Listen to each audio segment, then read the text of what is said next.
আলহামদুলিল্লাহ, অনেক সুন্দর একটি দুপুর পেলাম। আর এই দুপুরে রান্নার জন্য চলে আসলাম ঝোল বারান্দার ভিতর থেকে কিছু পুঁইশাকের মিচুড়ি উঠাচ্ছি। নিজের হাতে লাগানো পুঁইশাক গাছ তো বেশ ভালো লাগছে, সেটা থেকেই মিচুড়ি উঠাচ্ছি। মিচুড়ি কিছু কিছু পেকেও গেছে, তো অনেক দিন থেকেই খাওয়া হয়নি মিচুড়ি, সেই জন্য এগুলো পেকে গেছে। তো পাকা মিচুড়ি দিয়ে ভাত খেলে কিন্তু ভাতের কালারটা লাল হয়ে যায়, বেশ ভালো লাগে। আর এদিকে আজকেরে আমি সকালে নিয়ে এসেছিলাম মৌ সন্দেশ পাকা কলার মোচা। সেই কলার মোচা আর মিচুড়ি, মানে কলার মোচা দিয়ে ডাউল দিয়ে রান্না হবে, আর মিচুড়ি দিয়ে আলু মাছ চচ্চড়ি হবে।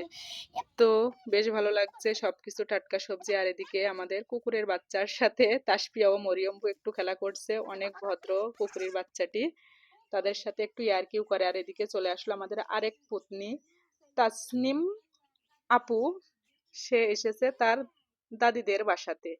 বললাম আজকেরে থাকবা, সে ছোট মানুষ চলেই যাচ্ছে। আর এদিকে চলে আসলো আমাদের জ্যোতি আপু। জ্যোতি আপু এসে বলছে, আপু আপনার তো অনেক দিন দেখিনি, সেই জন্য আপনার সাথে দেখা করতে আসলাম। তো জ্যোতি আপুর মনটা কিন্তু অনেক ভালো, তার আপার সাথে দেখা করতে এসেছেন। আর এদিকে আমাদের জায়ের মেয়ে চলে যাচ্ছেন বাপের বাড়ি থেকে শ্বশুর বাড়ি। তো বিদায়ের মুহূর্তে কিন্তু আমার জায়ের মনটা অনেক খারাপ।